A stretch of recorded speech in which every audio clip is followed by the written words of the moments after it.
ഒരു കിരാത കഥയാണ് നമ്മൾ ഈ പാടി നടക്കുന്നത് ഓരോ വീടുകളിൽ. അപ്പോൾ അർജുനന് ഭാസ്വദാസ്ത്രം കൊടുക്കാൻ വേണ്ടി പരമശിവൻ പരീക്ഷണത്തിന് വന്ന് ഭാസ്വദാസ്ത്രം കൊടുക്കണം. അപ്പോൾ ആ പരീക്ഷണത്തിനായിട്ട് വരുന്ന വേടരൂപം ധരിച്ച് വരുന്നതാണ്. അപ്പോൾ അങ്ങനെ അനേക ദൂരം ഇങ്ങനെ കാടുകളിലേക്ക് കൂടി വരുമ്പോൾ മൂകാസുരൻ എന്ന് പറയുന്ന പന്നി അസുരൻ അത് പന്നി രൂപത്തിൽ വന്ന് വേടനുമായിട്ട് യുദ്ധം നടക്കുന്നപ്പോൾ അർജുനൻ അതേപോലെ തപസ് ചെയ്യുന്നുണ്ട്. അതിൻ്റെ തപസ്സും മുടക്കണം. അതിനാൻ വേണ്ടിയിട്ടാണ് ഈ പന്നി രൂപത്തിൽ മൂകാസുരൻ വരുന്നത്. അങ്ങനെ വഴിമധ്യേ രണ്ടുപേരും കണ്ടുമുട്ടി, വേടനും അർജുനനും. അപ്പോൾ അവിടുന്ന് യുദ്ധം നടക്കുന്നു. അപ്പോൾ യുദ്ധം നടക്കുമ്പോൾ ആരാണ് ഈ വന്നയാള് എന്നുള്ളത് അർജുനന് മനസ്സിലായില്ല. അപ്പം അങ്ങനെ വേടനായതുകൊണ്ട് രണ്ടുപേരും യുദ്ധം തുടങ്ങി. യുദ്ധത്തിൽ അസ്ത്രവിദ്യ കഴിഞ്ഞ് പിന്നീട് ദ്വന്ദ്വയുദ്ധം നടന്ന് അങ്ങനെ രണ്ടുപേരും മൽപ്പിടുത്തം നടക്കുന്ന സമയത്ത് പരമശിവൻ അതായത് വേടൻ ഭൂമിയിൽ വധിച്ചതിന് ശേഷം പൂർണ്ണരൂപം കണ്ട് ആണെന്ന് വിശ്വരൂപം കണ്ടതിന് ശേഷം ഭഗവാന്റെ വിശ്വരൂപം കണ്ടുകൊണ്ട് ഭയപ്പെട്ടു പോയി. അർജുനൻ അവിടെ അവർ ഒരു ശ്ലോകം ചൊല്ലുന്നുണ്ട്. കാളാമുതുകേറി നടക്കുന്ന ത്രിപുരാന്തക ഗംഗാധരാപുറ്റി പരമേശ പൊൻപിടുന്നേൻ ബോധഹീനത്വം കൊണ്ട് ഞാൻ ചെയ്തു പോയ ഒരു അപരാധങ്ങളെ ക്ഷമിച്ചത് പാലിക്കണം എന്നിട്ട് അങ്ങനെ ഒരു ശ്ലോകം ചൊല്ലി ഭഗവാന്റെ പാദം വന്ദിച്ച് അർജുനൻ പോകുന്നുണ്ട്. അതിനുശേഷം പിന്നെ ഇത് ഞങ്ങളിലെത്തത് കർക്കിടക മാസത്തിൽ ഞങ്ങളിലെത്തി ഞങ്ങൾ ഈ വേടരൂപത്തെ ദഹിപ്പിച്ച് ഞങ്ങൾ ഓരോ വീടാന്തരം പോകുന്നത് അന്നത്തെ ഒരു കാലഘട്ടത്തിൽ ഞങ്ങൾ ഈ പഞ്ഞമാസക്കാലം ആടി മാസക്കാലമായതുകൊണ്ട് പഞ്ഞമാസം എന്ന് പറഞ്ഞാൽ ഒരു ഉടുതണിക്ക് മറുതണിയില്ല, കഴിക്കാനായിരിക്കുന്ന കഞ്ഞിയോ അങ്ങനെയുള്ള കാര്യങ്ങളൊന്നുമില്ലാത്തൊരു കാലത്ത് ഞങ്ങൾക്ക് കിട്ടിയ ഒരു വരദാനമാണ്, ഭഗവാന്റെ ഒരു അനുഗ്രഹമാണ്. അതിന് കാരണങ്ങളുണ്ട്.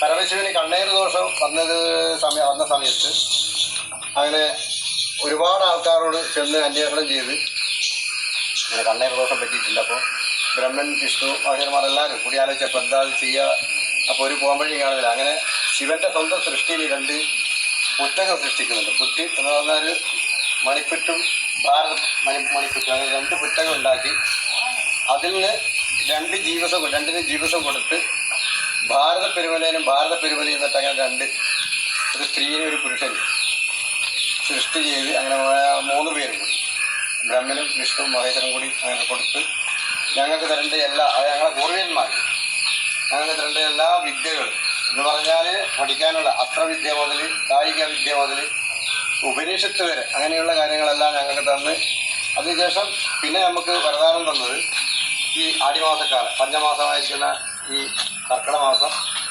എൻ്റെ രൂപം ധരിച്ചിട്ട് അപ്പോൾ കണ്ണദോഷം തീർത്തതിന് ശേഷം കൊടുക്കുന്ന വരദാനമാണ്. അപ്പോൾ ആടിമാസക്കാലം ഈ കർക്കിടക മാസം പഞ്ചമാസം എൻ്റെ പേർനാമം ചൊല്ലിയിട്ട് നിങ്ങൾ വീടാന്തരം എന്ന് കഴിഞ്ഞാൽ നിങ്ങൾക്കുള്ള അന്നന്ന് കഴിയേണ്ട അന്നത്തിൻ്റെതായിരിക്കുന്ന വഴി നിങ്ങൾക്ക് ഉണ്ടാകും. നമുക്ക് അന്ന് തന്നൊരു വരദാനം. അങ്ങനെയാണ് ഈ കാര്യങ്ങൾ വരുന്നത്. അപ്പോൾ ഇത് കുരുക്ഷേത്ര യുദ്ധ കഥയാണ്, കിരാത കഥയാണ് എന്ന് പറയാം. അപ്പോൾ വീടുകളിലെത്തി ഞങ്ങൾ പാടുന്ന പാട്ടിൽ ഓരോരോ ദോഷങ്ങൾ തീരാൻ വീക്കം പോകാൻ വെള്ളരിക്ക, ആയുസ് കൂടാൻ അരി, ധനങ്ങൾ കൂടാൻ നെല്ല്, മാരി പോവാൻ മഞ്ഞൾ, ചൂരി എന്ന് പറയുന്നൊരു രോഗമുണ്ട് അത് പോകാൻ മുളക്, ദുഃഖം പോകാൻ ഉപ്പ്, അങ്ങനെ ഇല്ലത്തിന് ഭാവിച്ച് അത് വീടുകളെ ഭാവിച്ചിട്ട് അത് ഇറമുള്ളി എന്ന് പറയുന്നത്. പണ്ട് ഇപ്പോഴാണ് ഓടുള്ളത്, പണ്ട് കാലത്ത് ഓലപ്പറിയാം. അപ്പോൾ ഇറമുള്ളി എന്ന് പറയും. ജ്യേഷ്ഠ എന്ന് പറയുന്ന സാധനങ്ങൾ വന്ന് കയറും. അപ്പോൾ അതിൻ്റെ ജ്യേഷ്ഠ തീർക്കാനും കൂടിയാണ് ഞങ്ങൾ വരുന്നത്. അതിന് കരിക്കട്ട ഒഴിഞ്ഞു വെക്കും.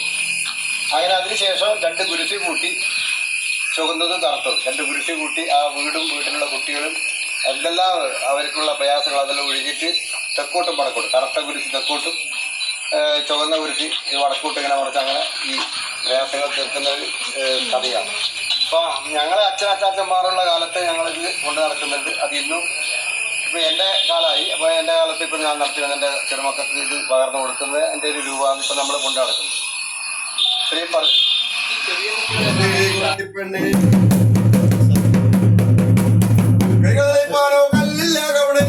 കല്ലും കവണയും സുറത്തി കൈ കൊടുത്തു വേണം കവണയിൽ കല്ലിട്ടിട്ടൊന്നെറിഞ്ഞു 100,000 കിളികളും കരിയടങ്ങി.